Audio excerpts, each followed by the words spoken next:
안녕하십니까? 미제 목사입니다.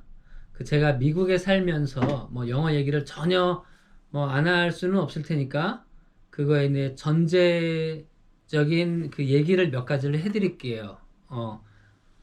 근데 제가 한국에 살 때 한 아저씨를 만났는데, 제가 자동차 정비 공부할 때 이제 같이 한 달 정도 있었는데 되게 좋으신 분인데, 근데 영어를 전혀 못하세요. 근데 그게 놀라운 일이 아니라고 생각하시겠지만, 그분이 LA에서, 미국 LA에서 10년 넘게, 십몇 년을 사시던 분인데, 한국에 돌아오셨어요. 결국 영주권을 못 받고 한국으로 돌아오셨는데, 그런데도 영어를 전혀 못하세요.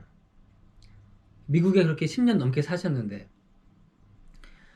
근데 캐나다에도 이제 그런 분들이 많거든요. 영어를 못하시는 분들이.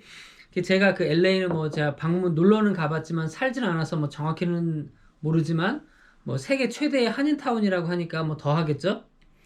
토론토 같은 데 가면은 이제 한인타운이, 코리아타운이 있어요. 이게 이제 두 군데가 있는데, 토론토에는 크리스티라고 좀 다운타운 쪽에는 좀 한인타운, 올드 코리아타운이 있고, 그다음에 북쪽으로 가면 이제 노스욕에, 영길 따라서 쭉 북쪽으로 가면 노스욕에 또 한인타운이 있는데, 그런 데를 가보면 영어 전혀 못해도 순수하게 한국말만으로도 모든 일상생활이 가능합니다. 불편함이 거의 없이. 점 어디를 들어가도 다 그냥 한국말 하는 점원들이 웬만하면 다 있고, TD, 토론토 도미니언 캐나다 트러스트 은행, 그런데 TD 캐나다 트러스트 은행 같은 데 들어가도 한국인 점원들이 다 있고, 어딜 가든지 간에 한국말 하는 직원들이 있기 때문에 전혀 불편함 없이 살아갈 수가 있어요. 그래서 그런지 그쪽에, 미국 캐나다에 오래 계셨어도 영어를 전혀 못하시는 분들이 꽤 계신데, 위니펙에도 이제, 위니펙은 한인 코리아타운이라는 게 사실 없는데도 불구하고 영어를 못하시는 분들이 좀 많이 있어요. 그 얘기도 나중에 제가 시간이 되면 또 나중에 다음 기회에 해드리는데, 근데 제가 참 안타까운 게, 한국 분들이 되게 자신감이 없으세요. 불안해해요. 저도 한국에서 영어를 배웠기 때문에 영어를 미국 사람처럼 캐나다 사람처럼 완벽하게 구사하지 못하죠. 발음 들을 때 후달리고 얘네들보다 말을 잘할 수가 없겠죠. 근데 그렇다고 얘네들이 뭐라고 안 하거든요. 제가 설교할 때 좀 발음 구리다고 해서 사람들이 강대상으로 박차고 올라와서 저 끌어내리고 그러지 않아요. 근데 한국 분들은 되게 겁이 되게 많아서. 그런데 캐나다에서 이제 특히 토론토에 있을 때 인도 분들을 좀 많이 만났는데, 그분들이라고 영어를 그렇게 잘하는 건 아니에요. 한국 사람들이나 비슷해요. 근데 그분들은 영어를 못하는 인도 분들도 되게 자신감이 넘쳐요.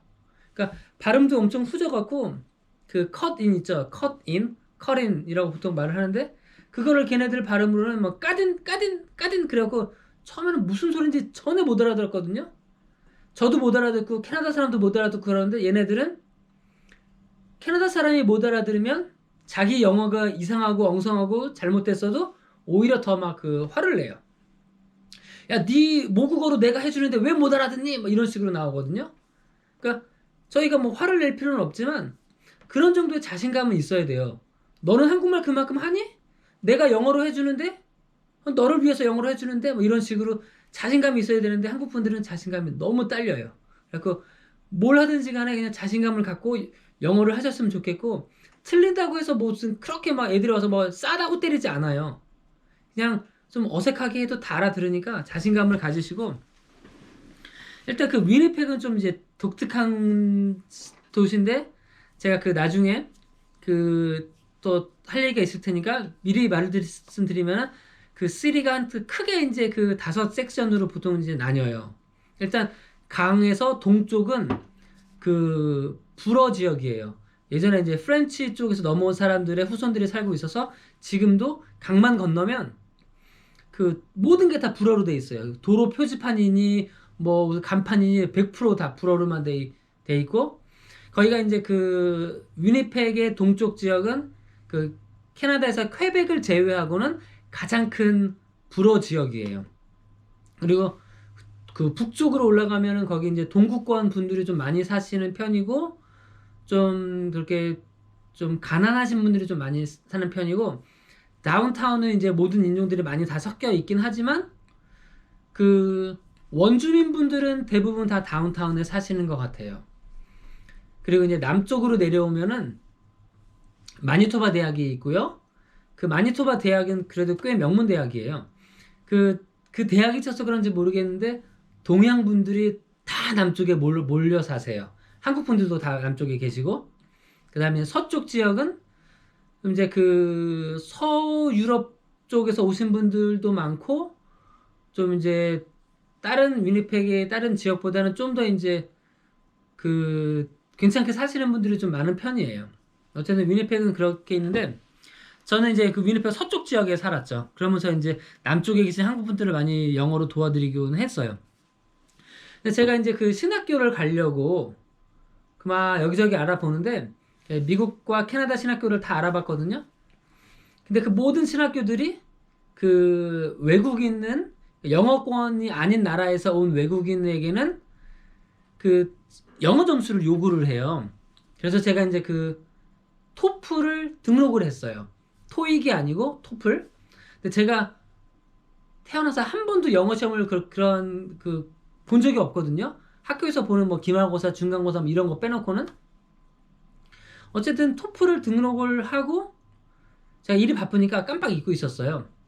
그러다가 이제 그 시험 당일 날인데 뭐 저는 완전 새까맣게 잊고 있다가 그 밤새 이제 트럭 운전하고 새벽에 집에 들어왔어요. 그래서 이제 자려고 다 누웠는데 핸드폰이 막 알람이 울리더라고요. 그래서 보니까 토플 시험인 거예요. 그래서 이제 밤새 한잠도 못 자고 내가 허겁지겁 그 시험장으로 가서 그래도 이제 가까스로 늦지 않게 시험장에 도착했는데 제가 좀 정신이 몽롱한 상태에서 시험을 봤는데 그래서 뭐 시험을 더 잘 봤을지도 모르고 더 못 봤을지도 모르는데 그 저에게 좀 좋은 일은 두 가지가 있었는데 그 지문들이 여러 개 나오는데 그 중에 지문 두 개가 저에게 되게 유리한 게 나왔어요. 그 제가 그 부전공으로 일본어를 했는데 그 지문 중에 하나가 일본 야요이 시대에 대한 역사 관련된 지문이 나왔어요. 그래서 제가 좀 더 이해하기가 쉬웠고 두 번째는 제가 이제 그 뭐 지금 컴퓨터 쓰는 것도 리눅스를 쓰지만 그 자유 소프트웨어 쪽에 이제 좀 좋아하고 그러는데 자유 소프트웨어에 대한 그 지문이 나와서 제가 좀 쉬웠던 것 같아요. 그 다른 지문들은 그냥 보통이었고 뭐 저에게 좀 유리했죠, 살짝. 그래서 그 토플은 제가 110점을 받았어요. 근데 제가 이제 이게 잘한 건지 못한 건지는 모르겠어요. 제가 뭐 토플이 뭐 몇 점 만점인지도 모르겠고 뭐 관심도 없고. 근데 어쨌든 신학교에서 받아준 걸 보면 뭐 아주 뭐 바닥 점수는 아니겠죠. 근데 어쨌든 그래서 이 토플 110점 받고 미국에서 지금 살고 있는데 어쨌든 간에 중요한 거는 그 제가 영어를 전혀 못하지는 않는다는 거. 그래서 제가 나중에 뭔가 말씀을 드리면은 그냥 좀 저를 믿어달라는 거. 그리고 또한 영어 하실 때 틀려도 상관없어요. 전혀 틀려도 상관없으니까 자신감 있게 그냥 하시면은 된다는 거. 자신감 있게 하다 보면은 뭐 늘겠죠. 예. 그 두 가지 오늘 말씀드리고 싶었고, 예, 다음에 또 다른 영상으로 찾아뵙도록 하겠습니다. 예, 미제 목사였습니다.